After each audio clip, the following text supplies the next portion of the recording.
সাম্প্রতিক কিছু ঘটনাবলীর কারণে বাংলাদেশ ও ভারতের সম্পর্ক জটিল হয়ে উঠছে। দুই দেশের মধ্যকার ঐতিহাসিক সহযোগিতামূলক সম্পর্ককে প্রভাবিত করছে। গত ৫ আগস্ট শেখ হাসিনা সরকারের পতনের পর থেকে সামাজিক, রাজনৈতিক ও অর্থনৈতিক ক্ষেত্রে প্রভাব পড়েছে বলে বিশ্লেষকরা মনে করছেন। সর্বশেষ সাধু চিন্ময় কৃষ্ণ দাস গ্রেপ্তার হওয়ার পর ভারতে বেশ কিছু বিক্ষোভ সংগঠিত হয়। দেশটির ত্রিপুরার আগরতলায় বাংলাদেশি দূতাবাস ভবনে ভারতীয় বিক্ষোভকারী ঢুকে পড়ে এবং বাংলাদেশি জাতীয় পতাকা অবমাননা সহ ভাঙচুর চালায়। এ অবস্থার মধ্যে বাংলাদেশকে নিয়ে ভারতের সামাজিক যোগাযোগ মাধ্যম সহ সংবাদ মাধ্যমগুলো বিভিন্ন অপপ্রচার ও ভুয়া তথ্যে সয়লাব হয়ে গেছে। মাইক্রোসফটের সাম্প্রতিক এক সমীক্ষায় এমন তথ্য উঠে এসেছে।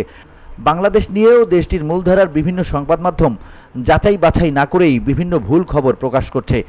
এরই মধ্যে ভারতীয় গণমাধ্যম ইন্ডিয়া টুডে ও নবভারত খবর প্রকাশ করেছে ভারতের পশ্চিমবঙ্গের কাছে তুরস্ক নির্মিত ড্রোন মোতায়েন করেছে বাংলাদেশ। এমন খবরের ভিত্তিতে বাংলাদেশ সীমান্তে নজরদারি জোরদার করেছে ভারত। যদিও বাংলাদেশের পক্ষ থেকে এ বিষয়ে এখনও কোনো তথ্য পাওয়া যায়নি, এমনকি এ তথ্য যাচাই করাও সম্ভব হয়নি।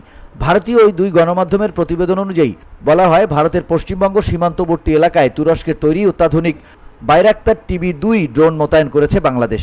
ধারণা করা হচ্ছে ভারতের সঙ্গে সম্পর্কের উত্তেজনা বৃদ্ধি পাওয়ায় এ ধরনের পদক্ষেপ নেওয়া হয়েছে। VOD Bangla news desk.